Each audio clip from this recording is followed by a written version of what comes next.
This is a review of the EdgeConnect SD-WAN tiered licensing explained in the SD-WAN Essentials course. Remember, there are two subscription options, Foundation and Advanced. The key thing to remember is that all appliances and the orchestrator must have a valid SD-WAN subscription. Let's go ahead and talk about deployment profiles. So after you configure interface labels, you need to configure deployment profiles for use when installing appliances in the network. Deployment profiles simplify the initial setup of common configuration items used by similar sites. They're configured on the orchestrator, and deployment profiles do not automatically apply changes to appliances. Okay, you can create your own. But unlike templates, deployment profiles do not apply changes automatically to appliances. Deployment profiles are more of a starting point so that you can configure hub sites or branch offices versus data centers. It's a starting point so that you'll have common things like labels, VLANs, interface modes, the number of interfaces and sub-interfaces that you'll use. So the deployment profile, since it gets applied to multiple sites, does not include IP addresses, as these differ by individual appliances. Instead, IP addresses are filled in when the deployment profile is applied to a site, to an appliance. You'll probably create a deployment profile for each type of site in your network and apply them as needed. So again, things that the deployment profile will allow you to configure are things like setting the limits for the allocated inbound and outbound WAN bandwidth for the appliance. This is the amount that you need to have a bandwidth license for. It will also allow you to allocate boost for this interface to utilize from the global pool of boost license. Remember 1K increments? This is also where you can preset the stateful firewall configuration. If you're using zone-based firewalls, you can also set the firewall zone label for this interface. This looks identical to the deployment page or the deployment screen accessed via the appliance manager for an individual appliance. But the difference is deployment profiles do not allow you to configure IP addresses, because this is a profile. It's a generic, generalized set of settings. The IP address fields for the interface and next hops are inactive and gray, because you can apply a deployment profile to many EdgeConnect appliances to get them started on your SD-WAN. They can't contain IP addresses to prevent duplicates. The deployment page, however, is appliance specific. You can see a deployment profile here that has a drop-down of the available profiles, whereas the deployment screen is appliance specific. Right? There are no profiles here. In fact, you would configure the mode. You access this from the orchestrator, and this is appliance specific by accessing it from the appliance manager in the orchestrator tree view. And as you can see, since this is specific to a single appliance, you can now configure the IP addresses. So the basic difference is the deployment profile, again, is a starting point. The deployment screen is where you would finish the configuration for the appliance's deployment, namely IP addresses. Again, deployment profile is on the orchestrator. Deployment page or deployment screen is accessed by right-clicking on a specific appliance and either choosing the deployment page for that appliance or going into the appliance manager and then opening up the deployment screen. Use the deployment profile when you're first setting up an appliance. Use the deployment page after the appliance has been set up. Configuring VLANs in the deployment is pretty intuitive. Basically, fill in the VLAN number add sub interfaces by clicking on this little plus IP. And you can see here there are two sub interfaces for VLAN 131 and 132. If I wanted to add additional interfaces, instead of clicking the plus IP button here, I would click the add button here for an actual WAN interface or an actual LAN interface. For untagged VLANs, box is left blank. When you tag a VLAN, it appears in the Interfaces Configuration tab with a suffix that uses the VLAN number. So these two VLAN interfaces for the WAN would appear in the interface configuration as WAN 0.12 and WAN 1.13. For WAN interfaces, a next hop address is required so the appliance can correctly hand off tagged pass-through traffic to the router for forwarding. The other part of the deployment page is the NAT flag. So NAT, or Network Address Translation, is commonly used to map internal IP addresses, typically RFC 1918 addresses, to unique IP addresses, which is seen on the internet. So if you're using NAT with appliances, you want to use one-to-one address mapping on at least one end to avoid IPsec negotiation problems.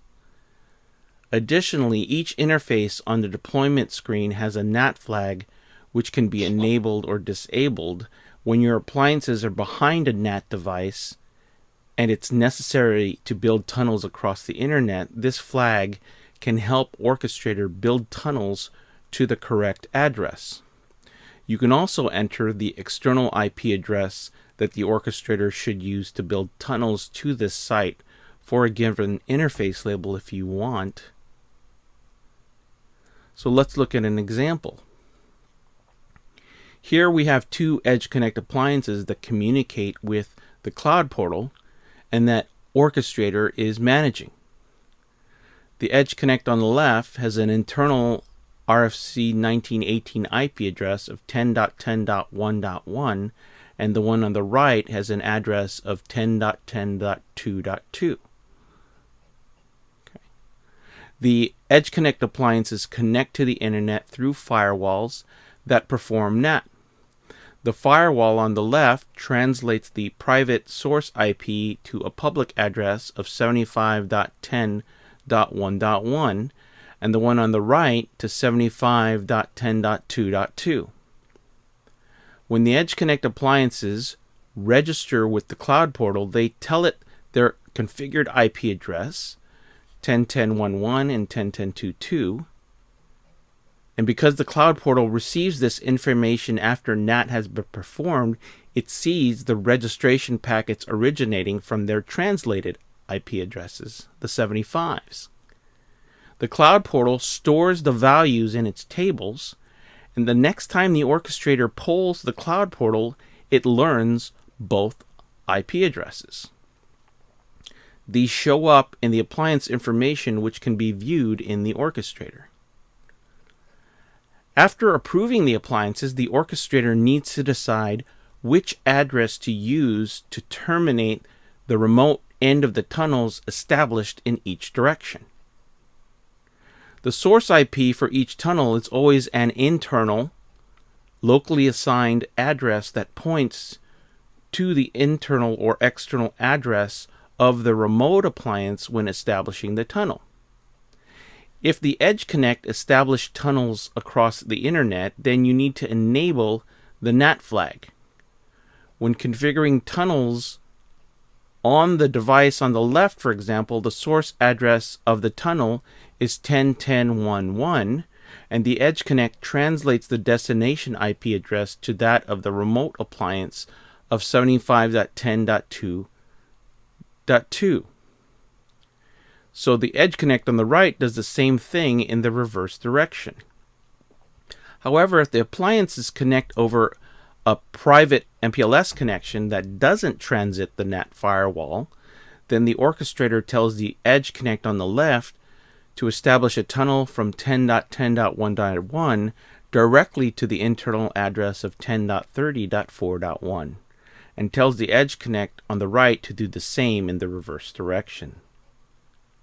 It is possible that you have one interface that connects to the internet, one that connects via MPLS. So in this case, you would enable the NAT flag on the interfaces connecting through the internet and turn it off on the interfaces connecting through the MPLS network.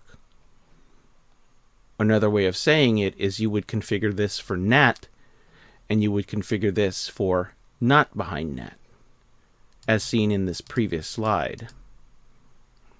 So for your WAN interfaces, there's something called a firewall mode.